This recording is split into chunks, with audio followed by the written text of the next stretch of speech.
For the last 30 days, I took my entire paycheck and cut it in half. I completely changed my daily habits to survive on just 50% of my income.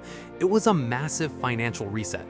Everyone online tells you that to get rich, you just need to work harder and earn more, but they ignore the other half of the story. And I will be honest with you, when I finally opened my banking app on day 30, the final number staring back at me was genuinely shocking. I didn't just survive, the result was something I never predicted. I also discovered a simple hidden rule that makes saving money feel completely effortless.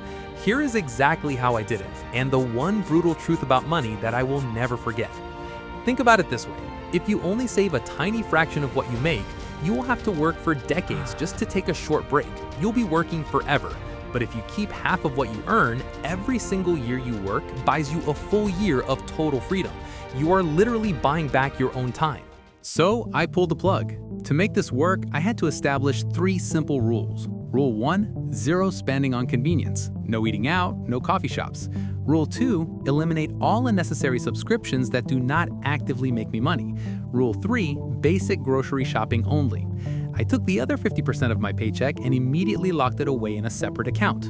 Out of sight, out of mind. I immediately realized something important. The hardest part wasn't going to be the food. It was going to be breaking my habits. The first few days actually felt great. I was cooking at home, feeling productive and disciplined. But modern society isn't designed for people who do not spend money. Everything around you is perfectly engineered to separate you from your cash as quickly and painlessly as possible.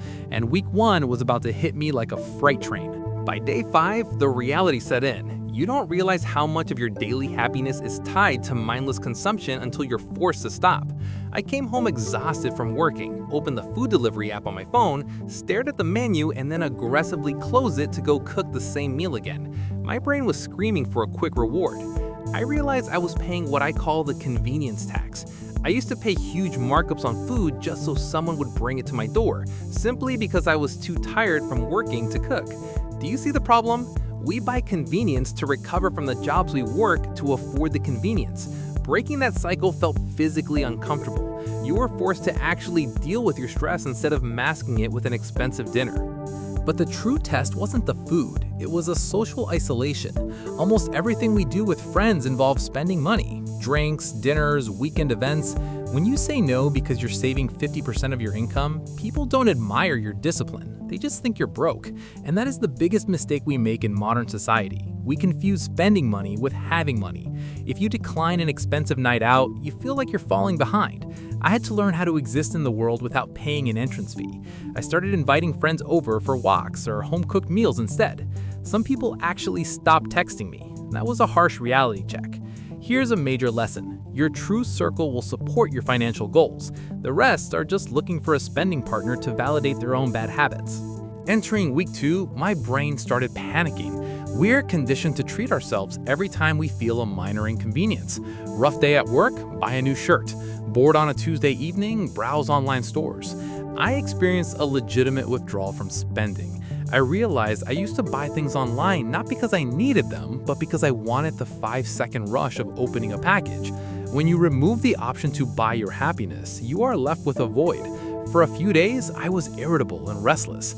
The marketing industry wants you to feel this way. It wants you to feel incomplete, so you pull out your credit card. But if you can push through this uncomfortable phase, you reach a turning point. You regain control of your own attention. This brings us to a huge realization, something you can apply right now. When you drastically cut your spending, you realize that most of the time you aren't buying products, you are buying emotions. You buy the expensive gym membership because you want the feeling of being healthy even if you never go. You buy the luxury car because you want the feeling of status and respect. But those feelings fade immediately and you're left with the bill. Once I separated the emotion from the purchase, almost all of my desires completely vanished. I looked at the things I wanted to buy before this challenge and they suddenly looked ridiculous. I didn't want a new watch, I just wanted to feel successful. Understanding this is the core secret to keeping your money. You stop bleeding cash to impress people who do not care about you. Around day 20, the noise finally stopped. The urge to spend money just disappeared. I wasn't using willpower anymore. It simply became my new normal. I started finding joy in things that cost absolutely nothing. reading, walking, actually focusing on my work without the distraction of constant consumption. I realized that keeping my lifestyle simple wasn't a punishment, it was a massive advantage. The anxiety of wondering where my money went completely vanished. I knew exactly where every single dollar was. I was no longer a pipeline for cash to flow from my employer directly to luxury brands. I was finally keeping the energy I was creating. I wasn't just surviving on 50% anymore, I was thriving.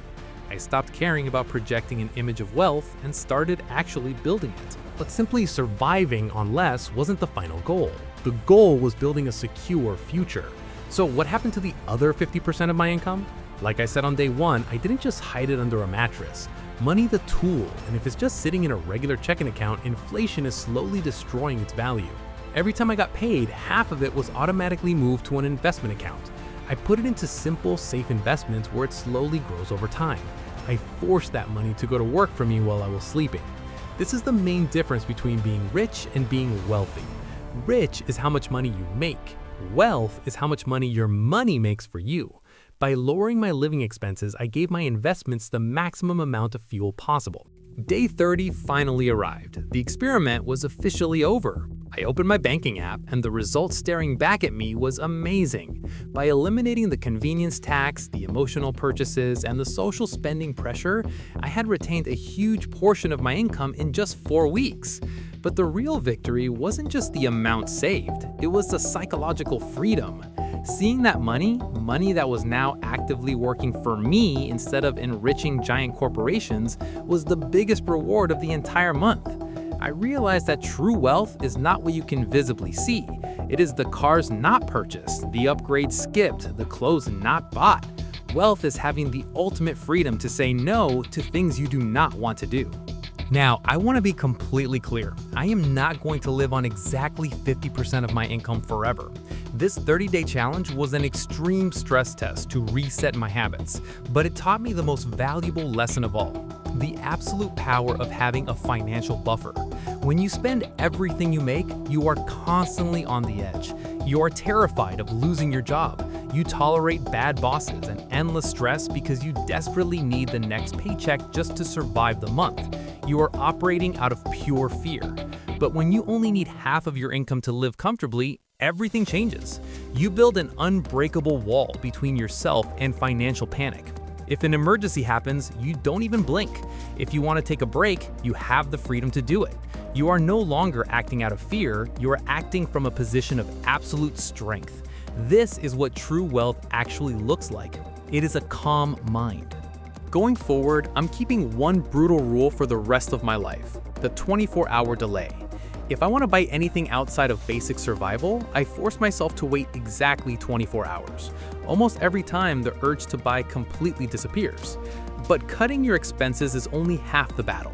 People think making $120,000 a year will magically solve all their problems. It won't. In fact, hitting that six-figure mark usually just creates a completely new set of expensive habits that keep you broke.